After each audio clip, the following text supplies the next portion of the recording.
Bonjour, donc je vais vous présenter un travail la conclusion d'une ANR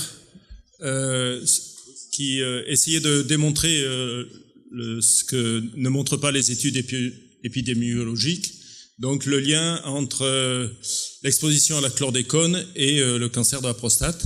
Il y a un lien qui a été donc épidémiologique qui a été mis en évidence, mais on voulait savoir si essayer de démontrer ce lien. Alors, on a travaillé chez Laura pour plusieurs raisons. C'est que ça permettait d'avoir des animaux sur une souche de rats particulière, les rats trappes, qui développaient des cancers de la prostate. C'est des rats transgéniques et ça permettait d'avoir des rats qui développaient ce cancer de la prostate de façon je trouve plus le terme, cohérente les uns par rapport aux autres. Voilà. Et donc de pouvoir exposer ces rats de façon simultanée et d'avoir la même ligne de développement des animaux.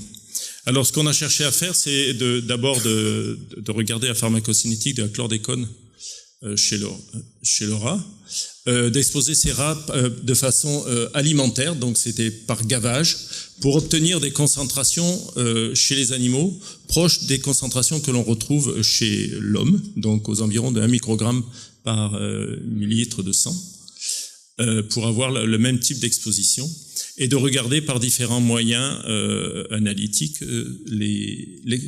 l'évolution et ce qui se passait au niveau métabolique dans les tissus prostatiques.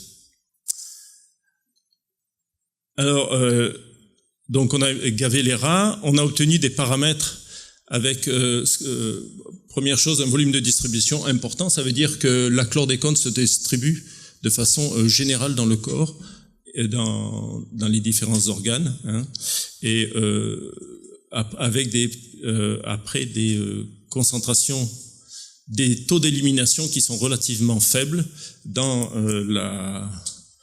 le temps, et avec une élimination essentiellement fécale. Sur ce modèle rat, on montre que le pourcentage d'élimination de 53%, c'est l'élimination théorique finale, c'est-à-dire que ça veut dire qu'une grande partie de la chlordécone est difficilement éliminable de l'organisme après y être rentré. Alors, autre chose, on a regardé dans l'ensemble, donc les données pharmacologiques sont les mêmes que ce qu'a présenté tout à l'heure Claude Aymon. Par contre, on a regardé ce qui se passait, la distribution tissulaire.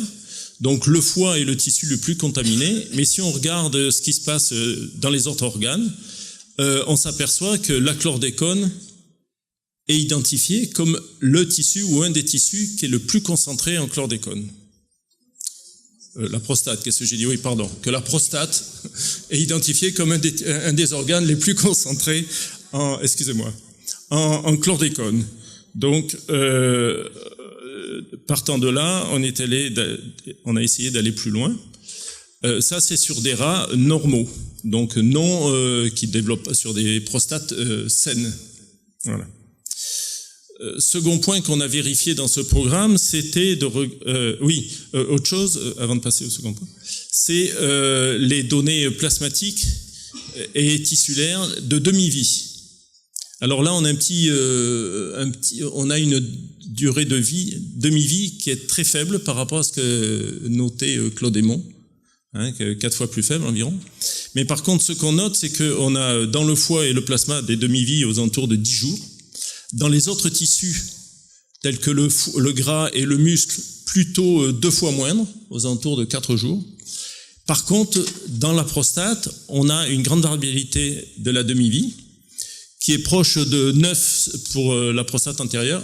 Dans la prostate de rat, il y a plusieurs lobes qui ont des caractéristiques un peu différentes. Et par contre, avec les dorsales et latérales qui ont des demi-vies plutôt proches du muscle. Donc des temps de résidence dans le tissu qui sont différentes d'un lobe à l'autre. Ce qui complique un peu les choses dans l'étude finale. Alors, voilà. Donc on a regardé, une des équipes a regardé l'activité endocrinienne de la chlordécone. Elle a d'abord montré que la chlordécone se liait au récepteur des œstrogènes, occupait la poche de liaison aux œstradioles, avec deux conséquences qui ont déjà été notées. Un effet agoniste sur le récepteur alpha aux œstrogènes et un effet antagoniste sur le récepteur bêta, avec des valeurs de liaison et d'inhibition qui sont reportées ici. C'est surtout, il faut retenir l'effet agoniste et antagoniste sur les deux récepteurs, alpha et bêta. Seconde chose, donc regarde la distribution de la prostate dans le tissu prostatique lui-même, et ça par Malditov, des travaux qui ont été faits à l'IRSET de Rennes. Quand on regarde sur la prostate, la coupe tissulaire, c'est trois images de la même coupe tissulaire. Au milieu, on voit que les taches jaunes et rouges, ce sont les... je sais pas si on arrive à voir. Ce sont là les sites où ont été détectés la chlordécone. Et on s'aperçoit que si on met en relation ça avec le tissu prostatique et l'analyse histopathologique du tissu, eh ben ça correspond aux nodules cancéreux. Donc la prostate, on a montré tout à l'heure que la chlordécone s'accumulait un peu préférentiellement dans le tissu prostatique, mais en plus s'accumule préférentiellement dans les nodules cancéreux.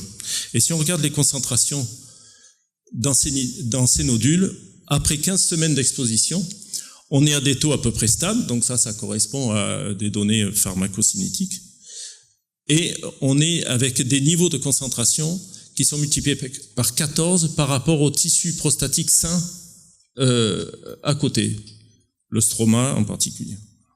Donc ça veut dire qu'il y a une surconcentration de la chlordécone dans les tissus prostatiques, dans les tissus cancéreux prostatiques. Seconde chose, on a regardé quelles étaient l'expression des gènes cancéreux qui étaient induits dans le cancer de la prostate, qui étaient impliqués. On s'aperçoit en fait qu'on a des faibles niveaux d'activation ou de désactivation, de répression, mais avec des gènes qui sont soit impliqués vers un effet promoteur du développement du cancer, soit l'inhibition des gènes qui seraient plutôt des gènes de répression du cancer. Donc ça va, même si ce niveau est faible, ça va dans un sens de promotion, d'activation des processus cancéreux. Alors malgré tout, ce sont des effets très tardifs. Ça se voit seulement, on commence à voir ces effets seulement après 14 semaines d'exposition. Peu de gènes sont modulés par la chlordécone, donc qui agit, et on a des faibles niveaux de significativité. Donc, mais l'ensemble de cette activité va quand même dans le sens d'une progression de l'activité tumorale. On a regardé ensuite les perturbations métaboliques qu'il y avait dans ces tissus prostatiques, en essayant de faire la différence, bien sûr, entre l'exposition d'un tissu sain et d'animaux exposés d'animaux cancéreux, exposés à la chlordécone. On a quelques molécules qui ressortent relativement bien de ces analyses. Dans le tissu prostatique, on a une augmentation de la nicotinamine et de l'inosine et une diminution du NAD+, de différents molécules énergétiques, AMP, UDPG, et une diminution de la choline et de la phosphocholine. Par contre, cette diminution de la choline et de la phosphocholine se retrouve par une augmentation dans le sang de ces mêmes métabolites. Et surtout, on a apparition dans l'urine de deux métabolites qui sont la N-méthylnicotinamine et la trigonénine. Alors ces deux composés apparaissant dans l'urine nous ont amené à regarder la diminution parallèle de la NAD+, dans le tissu prostatique, nous a amené à considérer les voies de dégradation et de formation de ce NAD+. Et on s'aperçoit, dans les tissus normaux, on a une voie de synthèse de la NAD qui passe par le tryptophane, par la tyrosine, pardon. Et par contre, dans certains tissus, on a une voie de recyclage de la NAD+, qui passe par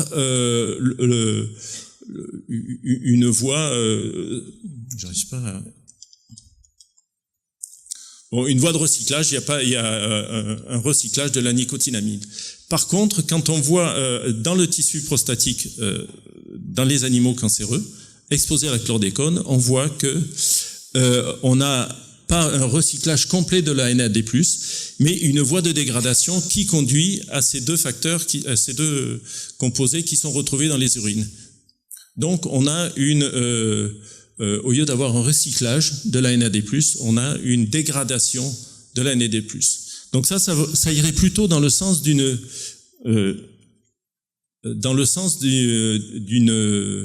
diminution de la capacité des tissus cancéreux prostatiques à se développer, puisqu'on a moins d'énergie qui est fournie à la cellule. Donc c'est un peu contradictoire avec les effets qui sont rencontrés précédemment. Donc quand on fait l'agrégation de tous les résultats, l'animation a disparu. Alors je vais essayer de... Et j'arrive pas à voir la cible. On a premièrement la chlordécone qui pénètre dans le tissu prostatique sain, déjà de façon plus importante. Vous verrez tout à l'heure, la conférence suivante, qu'on a une angiogénèse induite par l'exposition à la chlordécone dans le tissu prostatique, ce qui favoriserait une entrée supplémentaire dans les tissus cancéreux prostatiques de la chlordécone, donc une surexposition qui serait en partie due à cette angiogénèse. On a vu que les facteurs, l'effet antagonisme de la chlordécone sur ER-bêta va plutôt dans une répression de la suppression tumorale, donc qui aggraverait, qui favorise le développement du cancer. De même, les facteurs qui ont été alors je suis désolé, comme précédemment, il y a des modifications on voit pas très bien les facteurs qui inhibent ou qui positifs ou négatifs sur la prolifération. Mais enfin, les facteurs génétiques qui ont été mis en évidence montrent on va dans le sens de la suppression tumorale. Et après, on a donc l'inhibition de la voie de recyclage de la nicotinamide, avec un double effet, d'une part une diminution de la survie cellulaire par cet apport moindre de NAD+, mais par contre la trigonéline, elle, quand elle est présente dans le tissu prostatique, a un effet positif sur la survie cellulaire, et donc tout ça va dans le sens d'une prolifération cellulaire. Donc la CLD aurait bien un effet, même s'il est relativement faible, mais compensé peut-être par les fortes concentrations qu'on trouve dans le tissu prostatique, vers un effet cancérigène, promoteur plutôt. Alors les conclusions, donc, les nodules cancéreux sont un site d'accumulation de la chlordécone. On a un effet faible, mais qui semble être bien un effet promoteur, mais avec un effet antagonisme sur le métabolisme énergétique dans la survie, qui induit une modification de la survie des cellules cancéreuses prostatiques. Alors pourquoi on a des effets antagonistes qui semblent en désaccord avec l'épidémiologie? Alors dans le tissu qui sont analysés, on analyse de façon globale le tissu prostatique. Donc on a des effets, on a deux lignées cellulaires, les lignées cancéreuses et les lignées non cancéreuses, qui peuvent atténuer les effets propres qui se passent sur la lignée cancéreuse. Donc ça, c'est une première chose. La seconde chose, c'est que le modèle TRAP est peut-être pas finalement le bon modèle. Il y a deux raisons à ça. On a comme le cancer de la prostate se fait sur ces rats-là en quelques semaines, et pas sur le long terme comme chez l'homme, on a peut-être un effet trop court d'exposition par rapport au développement, qui permet de moins bien montrer les effets. Et puis peut-être qu'il faut regarder dans les facteurs génétiques, c'est des rats albinos. On a montré, il y a des études qui montrent que sur les populations afro-caribéennes, on a des facteurs génétiques qui sont différents que dans la population caucasienne, particulièrement dans le tissu prostatique. Ce qui peut, ce qui peut expliquer que peut-être on n'a pas choisi le bon modèle, mais seulement il n'y a pas de modèles animaux utilisables sur des populations, sur des rats peut-être mélaniques. Voilà, je vous remercie de votre.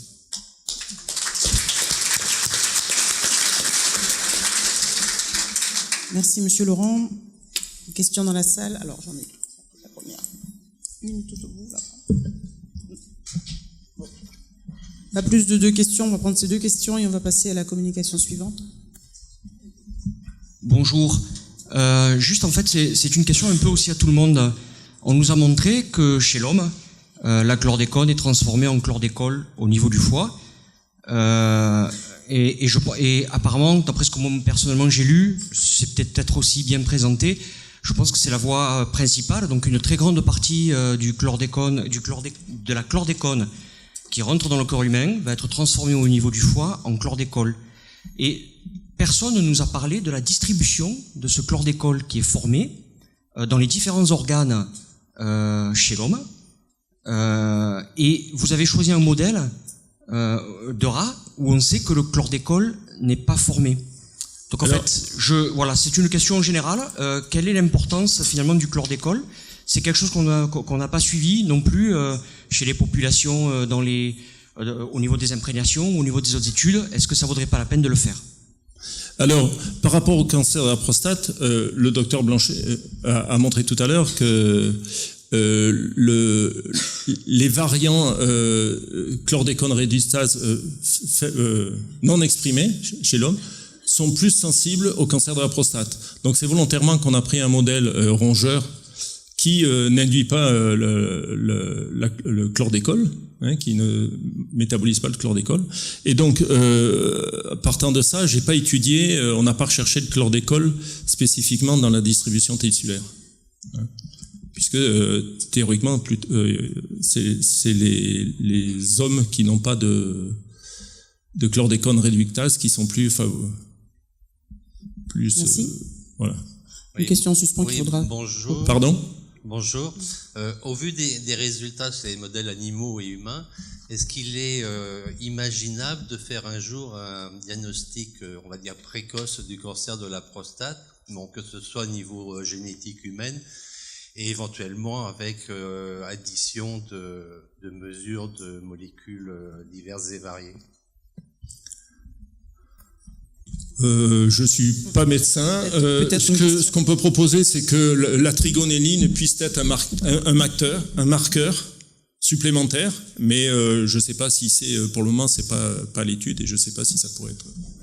Non, c'est pas par ce moyen-là qu'on améliorera le diagnostic précoce du cancer de la prostate. Il y a d'autres recherches, d'autres marqueurs moléculaires qui nous permettront un jour peut-être même de ne plus faire des biopsies.